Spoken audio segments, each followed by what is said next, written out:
ไม่สงค่ะมื้อในเป็นวันที่21เดือนธันวาคมที่7ปี2026ในตอนในข่าวใส่หมอคอมมีข่าว2ตอนที่มาเปิ้นพาวในค่ะอ้อวันตั้งเปิ้นได้ก็เฮาขามาถ่อมด้วยข่าวง้าวดีเมืองแขค่ะญาอาเพนำเถียงยาวว่าจังไหนอ้อมื้อวันที่20เดือนธันวาคมที่7ปี2026ในมีข่าวง้าวออกมาว่าไล่เกิดขึ้นเปิงเป็นฝนตกฮาวแรงตีเว้งหลงเชียงไฮ้เมืองแขค่ะเตเลยว่าซัมปอใครสวนว่าฮาวแรงที่สุดในขอบปากปีอันวันยาวในค่ะนะปื้นตีหมางตีแน่โจมไต้น้ำค่ะก้นหวานก้นเมืองไหนก็คบทบยาลวงข้องคำลองออกข้าวตั้งว่าสังหวาเจอในค่ะนะตีเว้งหลงเชียงไฮ้ในขณะฝนตกหนักตกหนำแต่เมื่อวันที่19เดือนธันวาคม7ปี2026นั่นค่ะก็เฮ็ดให้ทลายปื้นตีในเป็นน้ำโทมนั่นน่ะเนาะเปิงลงมาในแต่กอตีเว้งอย่างโผตีนั้นนั่นก็มีหลวงฮาวแฮงเฮ็ดจังไหนคะนะถึงตีซัมปอใครว่าเป็นเปิงเป็นตีอันน้ำโทมแห้งในขอบปากปีลูกกวาดยาวเฮ็ดจังไหนคะอ้อยิงเนอฝนตกนับนกตกนักตกหนำในเหี่ยวก็เส้นทางสายตั้งละลายตีแน่เย็นเป็นเหมือนจังน้ำฮองกว่าค่ะโหลดกาตั้งหนำอันเกิดไว้อยู่จังไหนก็ยาน้ำทมซูเปอร์มาร์เก็ตกาดไต้ลิ้นและจังไหนก็นำแน่ไหลเข้าโทมค่ะนะก้นวันก้นเมืองหมางเจอไหนก็ซัมปอเลยขี่คืออ่อนนี่เอาก็กว่า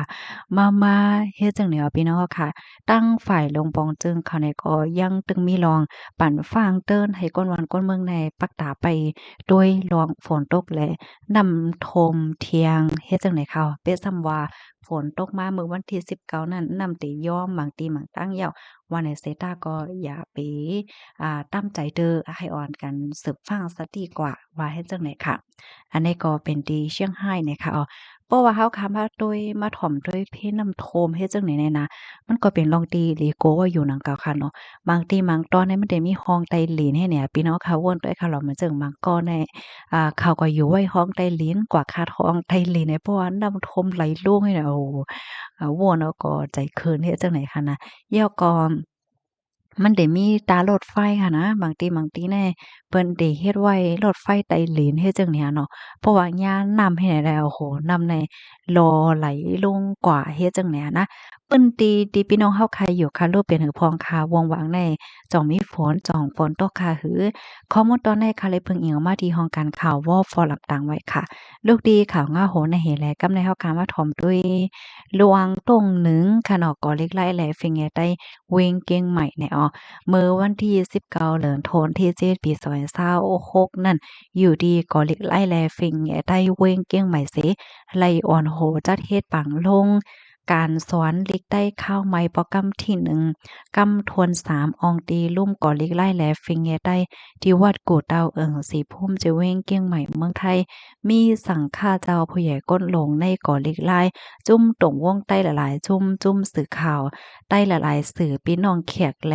ป่อแม่ลูกเฮียนขึ้นฮอดหมอกสองปากก่อจังได๋ค่ะ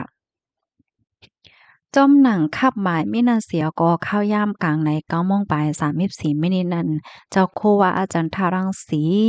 นายากาหลงจุ่มเกาะเล็กไล่แลฟิงเงใต้ผู้กอนวัดกูเตาปันคออ้อหวาตาดี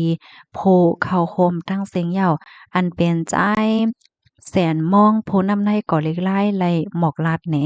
คอเยื่องอ้านอันไลจัดเฮ็ดปางลงการสวนเล็กใต้ในเสียก็ไว้นั่นปอจ้างผู้อ่องโหเป่าจุ่มก่อเล็กไล่แลฝิ่งแงใต้หมอกลาดเปิดปางกว่าอยู่เย้าว่ายนั้นมีการมอบไหวยองย่อปันลูกเฮียนอันไรที่1ถึงที่3โคมป้าลูกเฮียนอันเฮียนลิกใต้และลิกอิงเกเลตั้งเซ็ง30ปลายแลไล่มอบไหวยกยองแลเงินสู้ดีคู่สอนหมอสอนเล็กใต้ลิกอิงเกเลตั้งหมด14ก่ออันไล่คัดใจปองสอนปันลูกเฮียนมานั่นก้วยอ่ำก้าไล่ปั่นป้าไหวยองย่อตีเจ้าตาหน้ากูฝ่ายอันไล่กำจอยถ้าเป็นมาปังป้อยลงปังสวนเล็กใต้นั่นสิยาวไว้นั่นลูกเฮียนแลจุ่มหมอสอนสืบเอาตั้งกามนใจปันโพเข้าคมกว่าอยู่เหย้า ว่ายเสนั่นก็มีผู้ใหญ่ก้นหลงแลต่างโตในจุ่มโคสวนต่างโตจุ่มก่อเล็กไล่แหลฟิงแยใต้ หมอกลาดคอความปั่นแห้งใจลูกเฮนแลเกียมโหเปากอลิล่าไหลฟิงเงใต้หมอกลาดปิกปังโล่งการสวนเหี่ยวโตกว่าพ่อจ้างพ่ออ่องโหเปากอลิไล่แลฟิงเงใต้เว้งเก่งใหม่ลาดเนดีจุ้มข่าวได้รอดแล้วว่าเยื่องอ่านหลงอันเฮาคาไหลจัดเฮ็ดปังโล่งการสอนเล็กได้ในเปิดตาลูกหลานเฮานั่นน่ะเนาะก็เฮาไหลมาตกผ่าเติ้งเมืองเปิ้นเสียวก็เพราะว่าเฮาคา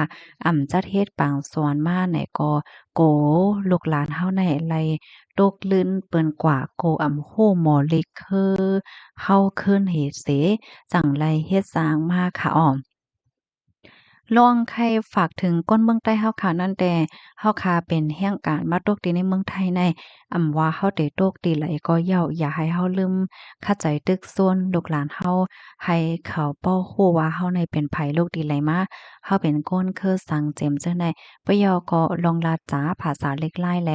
ลวงนงตั้งไว้เฮาคาจังไหนก็ใครตึกส่วนว่าให้ไหลอ่อนกันใส่ใจใส่ข้อสิอ่อนกันเฮ็ดสร้างเท่งซิมกันกว่าค่ะเอาว่าไหน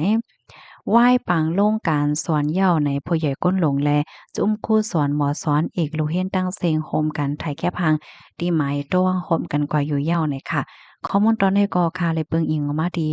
ห้องการข่าวได้รอดแล้วต่างไว้เลยค่ะพี่น้องเฮาค่ะทอมข่าวง่าโหนในยาวหันถึงจังหือพองปันตั้งหันถึงมาหลายค่ะลูกดีข่าวง่าโหนในสิแลกำในเฮาค่ะมาถ่อมด้วยขันค้ำขันและเงินแล ค้ำคันแลกเงินในวันมื้อในค่ะเนาะคันค่ำที่ในเมืองไทยหนึ่งหวาดกาหือเหี่ยวเนาะแน่เนาะคันค่ำที่ในเมืองเฮาคาโลหนึ่งจับกาหือแหละจังได๋เฮาค่ะนี่ก็ไรถ่อมมาหลายมื้อหลายวันเหย้าเฮ็ดจั่งเนี้ยเนาะเฮามาถ่อมด้วยคันค่ำที่ในเมืองไทยอ่อนต่างค่ะเนาะ คำแตงค่ะเพราะว่าเฮาค่ะมีเสียกว่าขายหนึ่งหวานในเด็กขายเลยอยู่63,000 8 บาท50เพราะว่ากว่าซื้อซ้ำได้เลยปันอยู่64,000ปลาย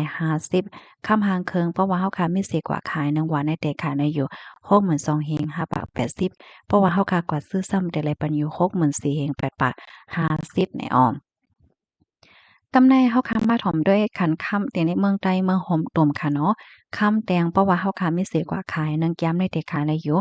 9,500,000เพราะว่ากว่าซื้อซ้ำแต่ละปันอยู่9,600,000ค่ำหางเคิงเพราะว่าเฮาค้ามีสิกว่าขายหนึ่งแก้มได้แต่ขายได้อยู่8,940,000เพราะว่ากว่าซื้อซ้ำแต่ละปันอยู่9,000,000ปลาย